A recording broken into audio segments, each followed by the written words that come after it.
The rain had been falling for 3 hours when Officer Marcus Thompson started his night shift in downtown Detroit. He pulled his police car out of the station parking lot at 10 p.m., the windshield wipers making a steady rhythm against the glass. Thompson was a big man with cold blue eyes and a face that always looked angry. At 34 years old, he had been a cop for 8 years, but people in the neighborhood knew him for all the wrong reasons.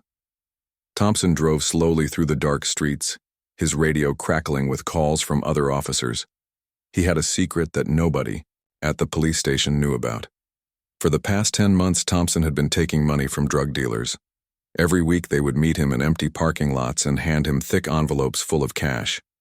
In return, Thompson would tell them when police raids were planned and which streets to avoid. The money had changed Thompson's life.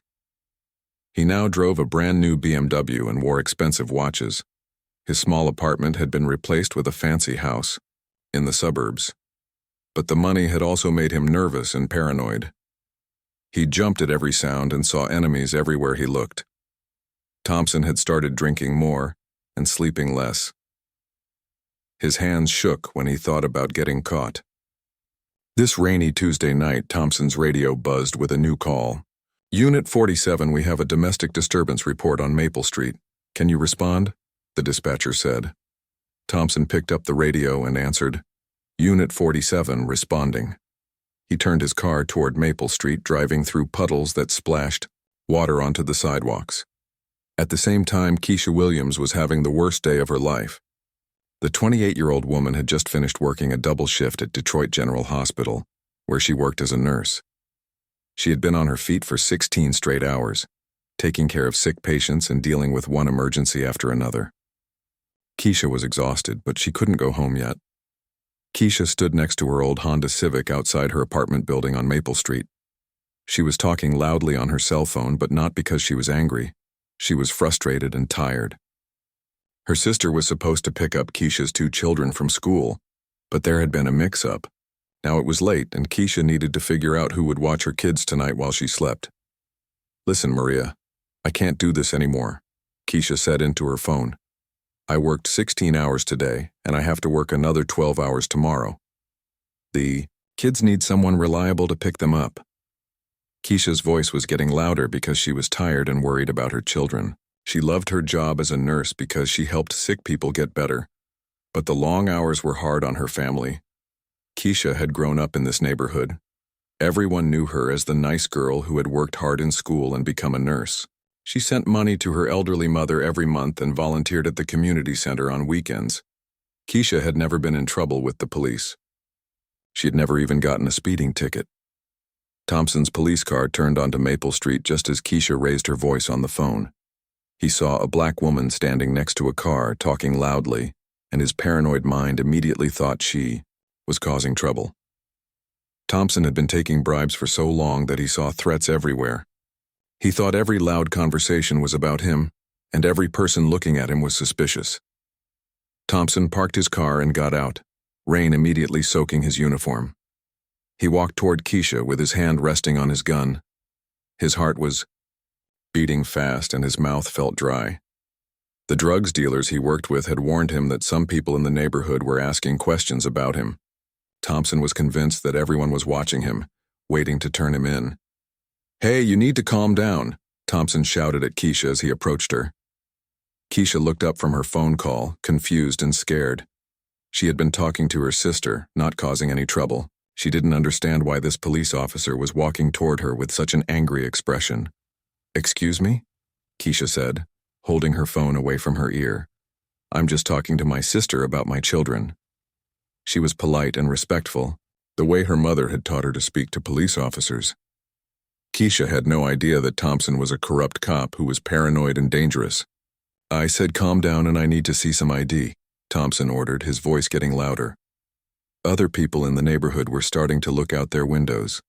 Some of them recognized Keisha and wondered why the police officer was bothering her.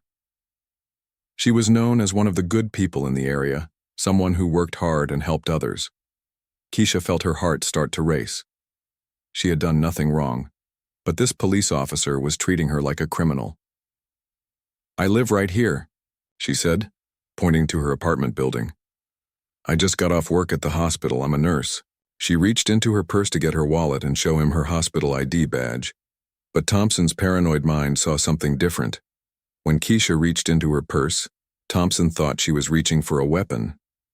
The months of taking bribes and living in fear had made him see danger where none existed. His hand moved to his gun and he pulled it out of its holster. "Don't move," Thompson screamed, pointing his gun at Keisha. She froze in terror, her hand still inside her purse. She couldn't understand what was happening. One moment she had been talking to her sister about picking up her children, and now a police officer was pointing a gun at her. "Please, I'm just getting my ID like you asked," Keisha said, her voice shaking with fear. She slowly pulled her hand out of her purse, showing Thompson her wallet and her hospital badge. "See? I'm a nurse. I work at Detroit General. I'm not causing any trouble." But Thompson was too far gone in his paranoia to listen to reason. The pressure of living a double life had finally broken his mind. He saw Keisha's movements as threatening, even though she was clearly trying to cooperate. His finger tightened on the trigger of his gun. "I said don't move," Thompson yelled again. Keisha stood perfectly still, tears starting to form in her eyes. She thought about her 2 children at home, waiting for their mother to come back. She thought about all the patients she had helped that day, and how she just wanted to go home and sleep. In that terrible moment, Thompson made a decision that would destroy many lives. Without any real threat, without any justification, he pulled the trigger. The sound of gunshots echoed through the rainy night. One shot, then another, then a third. Keisha Williams fell to the wet pavement, her phone skittering across the ground, her sister's voice still calling her name. The neighborhood erupted in chaos as people ran out of their houses and apartments. Someone screamed. Car alarms started going off. But it was too late for Keisha Williams. The dedicated nurse, loving, mother and kind neighbor was gone, killed by a corrupt cop whose paranoia had finally led to murder. Detective Sarah Martinez arrived at Maple Street just after midnight. The rain had stopped, but the street was still wet and shiny under the police car lights. She had been a detective for 12 years and had seen many crime scenes, but something about this one felt different.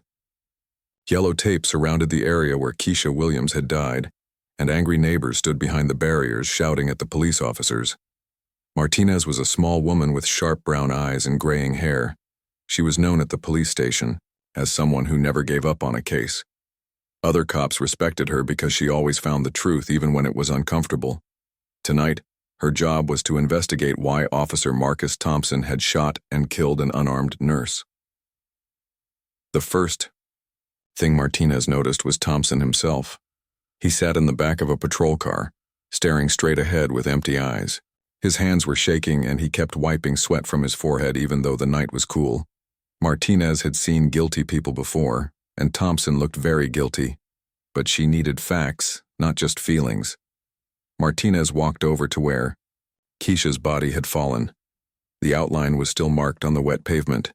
She saw Keisha's purse lying nearby, its contents scattered on the ground. There was a wallet, some coins, a hospital ID badge, and a cell phone. No weapons, no drugs, nothing that could threaten a police officer. Martinez frowned and wrote notes in her small notebook. "What do we know so far?" Martinez asked Officer Johnson, who had been first to arrive after the shooting. Johnson was young and nervous, clearly shaken by what he had seen. "Thompson says he thought she had a gun," Johnson explained. "But we didn't find any weapons. The woman was a nurse at Detroit General.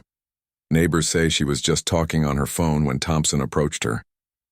Johnson looked around at the angry crowd. "People here are really upset. They say Thompson has been causing problems in this neighborhood for months."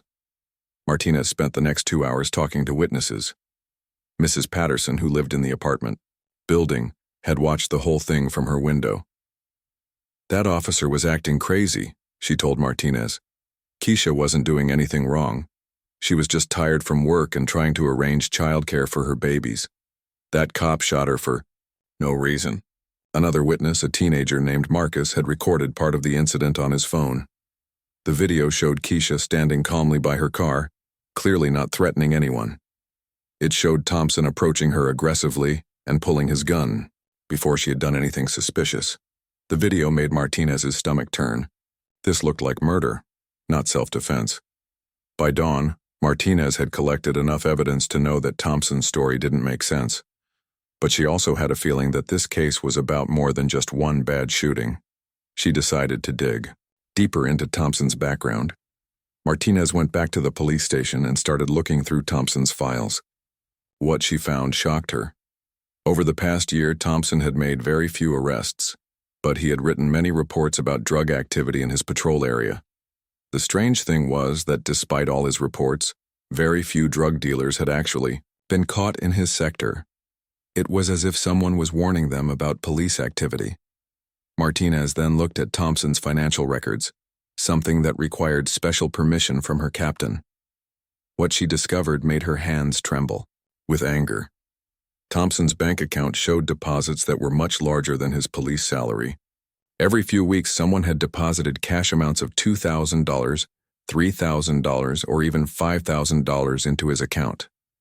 The deposits had no explanation and didn't match his paychecks. The detective also found that Thompson had recently bought expensive things that he shouldn't have been able to afford. He had purchased a new BMW car worth $60,000 just 6 months ago.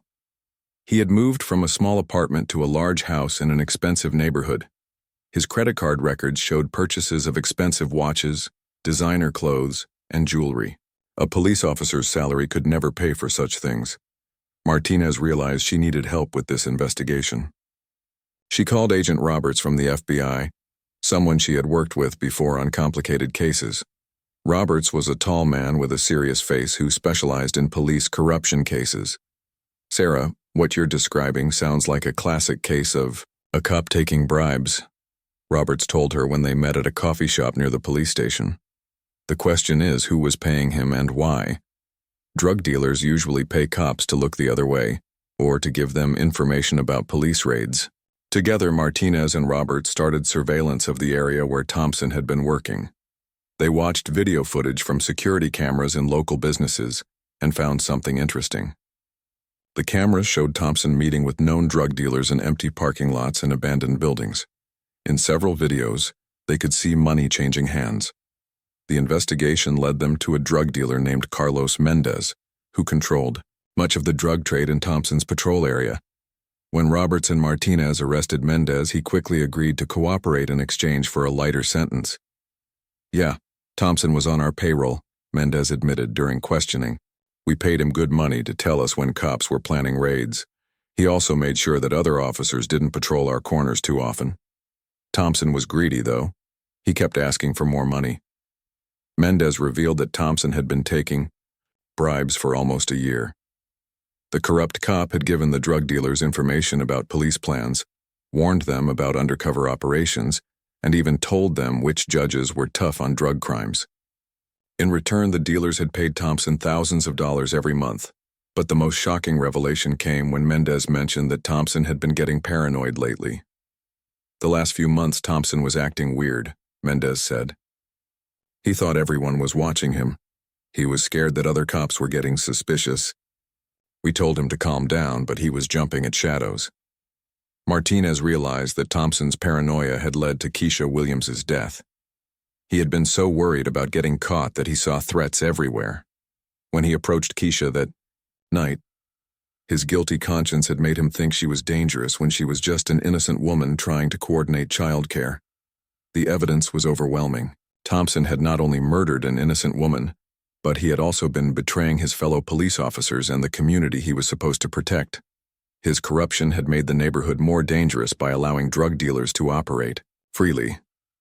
Martinez and Roberts discovered that Thompson's corruption had affected many people. Drug crimes had increased in his patrol area because dealers knew they were protected. Other police officers had been put in danger because Thompson had leaked information about their operations. Families in the neighborhood had suffered because drugs were easier to buy and sell. As the investigation continued, Martinez found more victims of Thompson's corruption. Store owners told her that Thompson had demanded free merchandise in exchange for protection.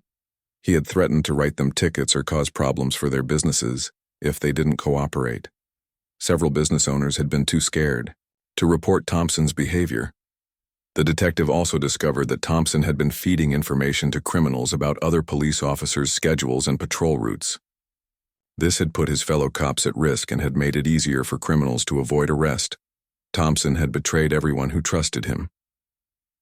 By the end of her investigation, Martinez had uncovered a web of corruption that had been growing for months. Thompson's greed and paranoia had not only cost Keisha Williams her life, but had also damaged the safety and trust of an entire community. The evidence was clear. Thompson was not just a murderer, but a traitor to everything a police officer should represent. 3 weeks after Keisha Williams's murder, Detective Sarah Martinez made a discovery that shocked everyone involved in the case. While going through Thompson's phone records, she found something that made her call Agent Roberts immediately. Thompson had been making regular calls to someone at Wright-Patterson Air Force Base in Ohio. "Roberts, you need to see this," Martinez said when the FBI agent arrived at her office. She showed him a list of phone numbers that Thompson had called over the past 6 months. "Look at this number here. It belongs to Angela Foster, a civilian contractor who works on military bases. She has security clearance to work with classified information." Roberts studied the phone records carefully. The calls between Thompson and Foster had become more frequent in recent months, sometimes lasting for hours. "This could be bad," Roberts said, shaking his head. "If Thompson was getting information from someone with military access, we might be looking at a national security issue." The investigation took a dramatic turn when Martinez and Roberts drove to Ohio to interview Angela Foster. She was a 31-year-old woman who worked for a company that provided computer services to military bases. Foster had access to information about military personnel, their assignments, and their travel schedules. When they arrived at Foster's apartment, they found her packing suitcases. She looked terrified when she saw their FBI badges. "I've been expecting you," she said quietly. "I knew this day would come after I heard about Marcus shooting that poor woman." Foster agreed to cooperate with the investigation in exchange for protection. What she told them made Martinez and Roberts realize that Thompson's corruption was much bigger than they had imagined. Foster revealed that she and Thompson had been dating for 8 months, and that he had been using their relationship to get sensitive information. "Marcus was very charming at first," Foster explained as they sat in her living room. "He told me he was a police officer fighting crime in Detroit. I thought he was a hero. But slowly, he started asking me questions about my work. He wanted to know about military personnel who might be involved in drug investigations." Foster revealed that Thompson had been particularly interested in soldiers who worked in drug enforcement overseas. The military had teams that worked to stop drug trafficking in places like Afghanistan and South America. Thompson had convinced Foster to give him information about these soldiers when they returned to the United States. "Marcus said he needed the information to coordinate with military personnel for local drug operations," Foster said, tears in her eyes. "I thought I was helping law enforcement. I didn't know he was selling the information to drug dealers." The bull information Foster had provided to Thompson was extremely valuable to criminals. Drug dealers paid big money to know which military personnel were involved in drug enforcement, when they were coming home, and where they would be stationed. This information helped criminals avoid detection and continue their illegal activities. Roberts immediately contacted his supervisors at the FBI, who then informed the Pentagon. Within hours, military investigators were involved in the case. General Patricia Hayes, who oversaw military drug enforcement operations, was furious when she learned about Thompson's betrayal. "This corrupt police officer has put our soldiers' lives at risk," General Hayes told the investigative team during a conference call. "Some of our personnel work undercover in dangerous situations. If their identities or locations were compromised, they could have been killed." The Pentagon investigation revealed that Thompson's corruption had already caused serious problems. 3 military drug enforcement operations had been compromised in the past 4 months. Drug dealers had seemed to know exactly when and where military personnel would be conducting raids. Several operations had been canceled when it became clear that criminals were expecting them. Even worse, the investigation found that 2 soldiers had been injured in Afghanistan when drug traffickers ambushed their patrol. The Pentagon suspected that Thompson's leaked information had helped the criminals plan the attack. The soldiers had survived, but they had been hospitalized for weeks with serious injuries. Martinez and Roberts discovered that Thompson had not been working alone. Foster's information had led them to a network of dishonorably discharged soldiers who were now involved in drug trafficking. These former military personnel used their knowledge of military procedures and their contacts with active soldiers to smuggle drugs. The leader of this group was a former Army sergeant named Jake Wilson, who had been kicked out of the military for stealing weapons. Wilson had been using his military contacts to smuggle drugs through military mail systems and transportation networks. Thompson had provided Wilson with information about which military personnel to approach and which ones to avoid. When FBI agents arrested Wilson at his home in Michigan, they found evidence of a sophisticated drug smuggling operation. Wilson had been paying Thompson $5,000 per month for information about military drug enforcement activities. He had also been recruiting other dishonorably discharged soldiers to help with the smuggling operation. The Pentagon was outraged when they learned the full extent of Thompson's betrayal. Military officials held a press conference to condemn Thompson's actions and explain how his corruption had endangered national security. General Hayes spoke directly to the media about the case. Officer Thompson's corruption goes far beyond the tragic murder of Keisha Williams, General Hayes said at the press conference. He has betrayed our country, endangered our soldiers, and helped criminals who threaten American security. His actions are unforgivable. The military investigation revealed that Thompson's information had reached drug cartels in Mexico and South America. These criminal organizations had used the information to avoid military drug enforcement operations and to target specific military personnel for recruitment or intimidation. Pentagon officials were particularly angry because Thompson's corruption had dishonored the memory of soldiers who had died fighting drug traffickers overseas. While our brave men and women were risking their lives to stop drug trafficking abroad, this corrupt cop was helping the same criminals here at home, General Hayes explained. The military community rallied around the memory of Keisha Williams when they learned that she had once wanted to join the Army as a medic before deciding to become a civilian nurse. Veteran organizations across the country expressed their outrage at Thompson's crimes and offered to help support Keisha's children. Admiral John Stevens, who oversaw military security, announced new measures to prevent similar breaches in the future. We are implementing stricter background checks for civilian contractors and new protocols for sharing information with local law enforcement, he said. We will not allow another corrupt individual to endanger our personnel and operations. The Pentagon investigation also revealed that Thompson had been trying to expand his criminal network. Phone records showed that he had been contacting other police officers in different cities, apparently trying to recruit them for similar corruption schemes. The FBI was now investigating whether Thompson's corruption had spread to other police departments. As the investigation continued, it became clear that Thompson's paranoia and greed had created a web of corruption that extended from the streets of Detroit to military bases across the country. His murder of Keisha Williams had exposed a criminal network that threatened both local communities and national security. The Pentagon made it clear that they would use all their resources to ensure that Thompson received the harshest possible punishment. Military officials saw his case as a test of whether the justice system could adequately punish someone who had betrayed both his community and his country. 6 months after Keisha Williams was murdered, the trial of Marcus Thompson began at the Detroit Federal Courthouse.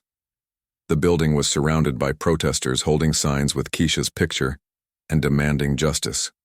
News trucks lined the streets, and reporters from across the country had come to cover what many were calling the trial of the decade. Inside the courthouse, Keisha's family sat in the front row every single day. Her mother, Dorothy Williams, was a small woman with gray hair who had raised Keisha's 2 children since their mother's death. 8-year-old Malik and 10-year-old Jasmine sat quietly beside their grandmother, too young to fully understand the legal proceedings, but old enough to know that the man on trial had taken their mother away forever. Thompson sat at the defendant's table wearing an orange prison uniform.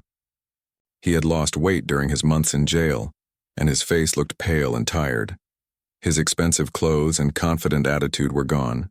Now he looked like what he really was, a criminal waiting to be judged for his crimes.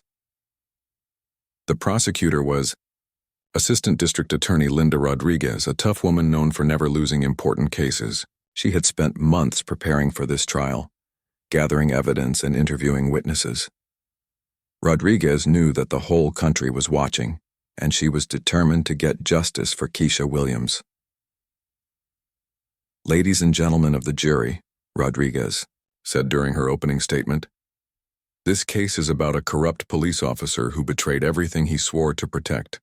Marcus Thompson was supposed to serve and protect the community, but instead he became a criminal who took bribes, endangered lives, and ultimately murdered an innocent woman." Rodriguez showed the jury photos of Keisha Williams, pictures of her at work in the hospital, playing with her children, and volunteering at community events. "Keisha Williams was a hero," Rodriguez said. "She dedicated her life to helping sick people get better. She worked double shifts to support her children. She never hurt anyone. And Marcus Thompson killed her because his own guilt and paranoia made him see threats where none existed." Thompson's defense attorney, Michael Chen, tried to argue that Thompson had acted in self-defense, but Chen knew his case was weak. The evidence against Thompson was overwhelming, and even Chen seemed uncomfortable defending him. "My client made a tragic mistake," Chen told the jury. "Officer Thompson thought his life was in danger. He reacted the way he was trained to react when he believed he faced a threat. This was not murder. It was a split-second decision made under pressure. But the prosecution's evidence told a different story." Rodriguez played the cell phone video that showed the entire incident. The jury watched in silence as they saw Keisha standing calmly by her car, talking on her phone. They saw Thompson approach her aggressively. They saw him pull his gun and fire 3 shots at an unarmed woman who was clearly not threatening anyone. "Does this look like self-defense to you?" Rodriguez asked the jury as the video played. Keisha Williams was tired from working a 16-hour shift at the hospital. She was trying to arrange childcare for her children. She was not armed. She was not aggressive. She was not a threat to anyone. The trial's most powerful moment came when Dorothy Williams testified about losing her daughter. The elderly woman walked slowly to the witness stand, helped by her granddaughter Jasmine. When she spoke, her voice was soft but strong. "Keisha was my baby," Dorothy said, tears streaming down her face. "She worked so hard to become a nurse. She wanted to help people. Every day she would call me after work and tell me about the patients she had helped get better. She loved those children more than anything in the world." Dorothy looked directly at Thompson as she continued. "That man took away my daughter for no reason. He took away those children's mother. Keisha never hurt nobody. She was coming home from saving lives, and he killed her like she was nothing." The courtroom was completely silent except for the sound of people crying. Even some of the jurors had tears in their eyes. Thompson stared down at the table, unable to look at Keisha's mother. Over the next 2 weeks, witness after witness testified against Thompson. Drug dealer Carlos Mendez explained how Thompson had been taking bribes and selling information.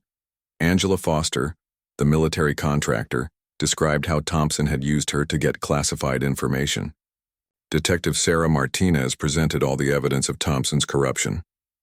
The prosecution also called several people from Keisha's neighborhood to testify. Mrs. Patterson, who had witnessed the shooting from her window, told the jury exactly what she had seen. "Officer Thompson was acting crazy that night," she said. "Keisha wasn't doing nothing wrong. She was just a tired mother trying to get home to her babies." Store owner Ahmed Hassan testified about how Thompson had extorted money from him. "Officer Thompson would come into my store and demand free cigarettes and beer," Hassan said. "He said if I didn't give him what he wanted, he would find reasons to arrest my customers and hurt my business. I was scared of him." Other police officers were forced to testify about Thompson's suspicious behavior. Officer Johnson, who had worked with Thompson, admitted that he had noticed Thompson's expensive new car and clothes, but had been too scared to report it. "I should have said something," Johnson testified, looking ashamed. "Maybe if I had spoken up, that poor woman would still be alive." The prosecution revealed that Thompson's corruption had affected dozens of people. Drug crimes had increased in his patrol area because dealers knew they were protected. Several police operations had failed because Thompson had warned criminals in advance. 2 soldiers had been injured overseas because Thompson had leaked information about military drug enforcement. General Patricia Hayes testified via video link from the Pentagon. Her testimony was devastating for Thompson's defense. This defendant's actions endangered our national security, General Hayes said. He put our soldiers' lives at risk for money. His corruption helped drug traffickers who are enemies of our country. The defense tried desperately to create doubt about Thompson's guilt, but the evidence was too strong. Chen called several character witnesses who said Thompson had once been a good officer, but their testimony couldn't overcome the mountain of evidence against him.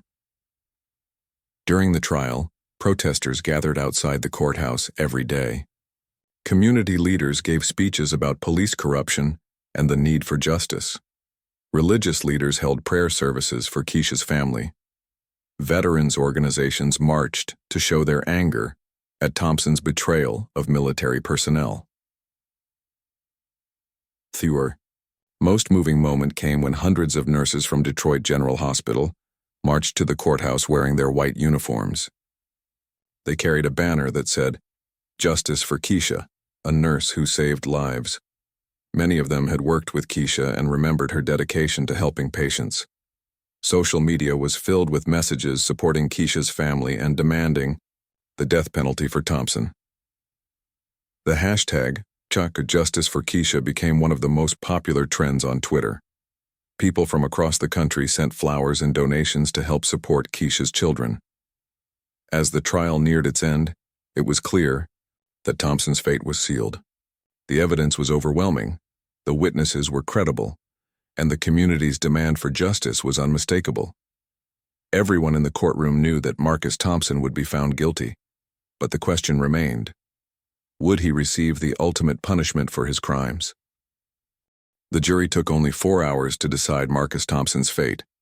When they returned to the courtroom on a cold Friday morning, the tension was so thick it felt hard to breathe. Judge Robert Harrison, a man known for his fairness and tough sentences, called the court to order. The packed courtroom fell completely silent as the jury foreman stood up to read the verdict.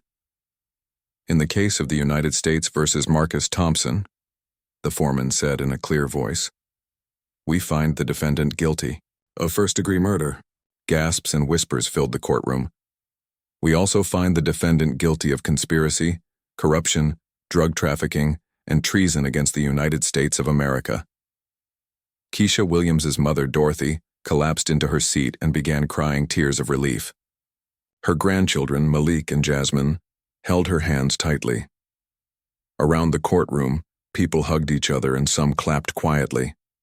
Thompson sat frozen at the defendant's table, his face completely white. His dream of escaping punishment was finally over. Judge Harrison banged his gavel to restore order. "The court will now proceed to sentencing," he announced. The judge had reviewed all the evidence and read hundreds of letters from community members asking for the death penalty.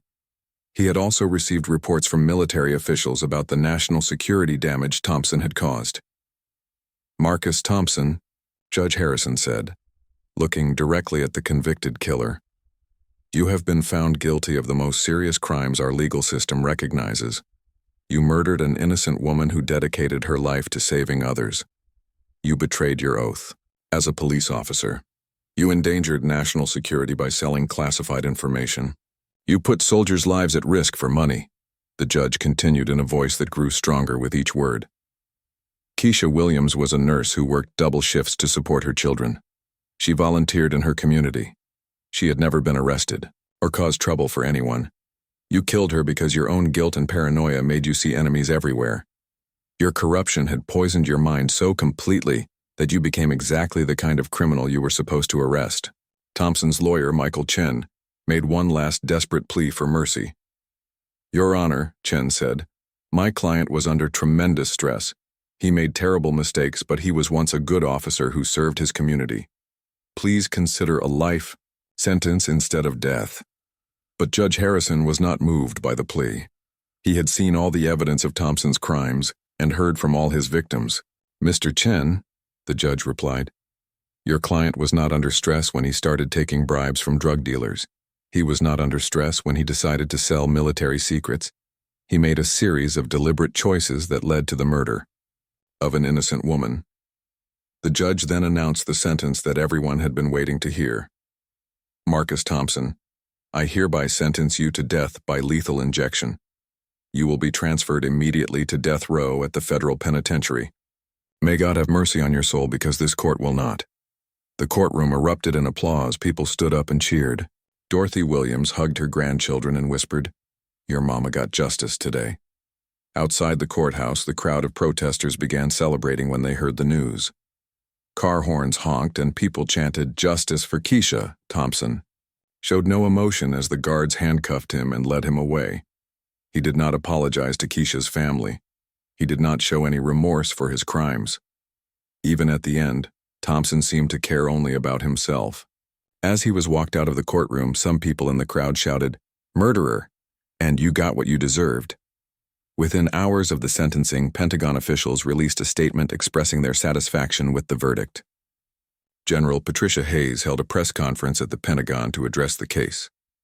Justice has been served today, General Hayes said. Marcus Thompson's execution will send a clear message that corruption involving military personnel will not be tolerated. This case shows that no one is above the law, not even those who wear badges. The military announced several new security measures to prevent similar incidents in the future. All civilian contractors with security clearances would undergo more thorough background checks. New protocols were established for sharing information with local law enforcement. Military officials promised that Thompson's betrayal would never happen again. Back in Detroit, the police department was dealing with the fallout from Thompson's crimes. Police Chief David Miller held a meeting with all officers to address the corruption scandal. Marcus Thompson was not a real police officer, Chief Miller told his staff. Real police officers protect innocent people. They don't murder them. They don't take bribes. They don't betray their fellow officers. Several officers who had worked with Thompson were suspended or fired for failing to report his suspicious behavior. Officer Johnson, who had admitted knowing about Thompson's expensive purchases, was demoted and required to undergo additional training. The entire department implemented new policies requiring officers to report any suspicious behavior by their colleagues. The community began to heal, but the scars from Thompson's crimes would last for years. Store owners who had been extorted by Thompson slowly began to trust police again. Families in the neighborhood started to feel safer knowing that the corrupt cop who had terrorized them was gone forever. Keisha Williams's children were growing up without their mother, but they were surrounded by love and support. Dorothy Williams had become their legal guardian, and the community had rallied around them. A scholarship fund established in Keisha's name had raised over $200,000 to help her children go to college someday. The Detroit General Hospital, where Keisha had worked, created a memorial garden in her honor.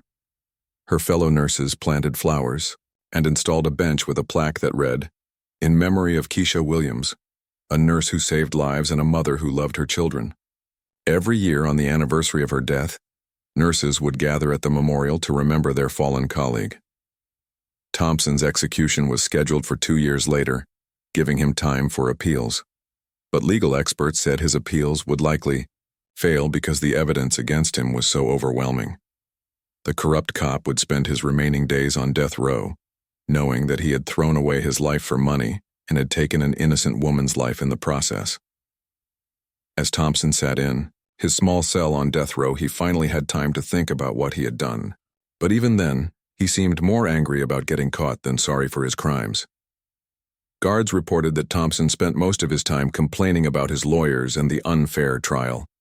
He never once asked about Keisha's children or expressed regret for destroying so many lives.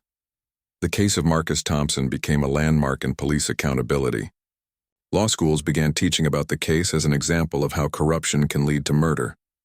Police academies used Thompson's story to warn new officers about the dangers of taking bribes and betraying their oath. Years later, people in Detroit still remembered Keisha Williams as a hero who had died because one corrupt cop had lost his way. Her legacy lived on through the lives she had saved as a nurse, the children she had raised, and the community that had demanded justice in her name. Thompson's name, on the other hand, became a symbol of everything that was wrong with corrupt police officers. a warning of what happens when those sworn to protect become the very criminals they should be fighting.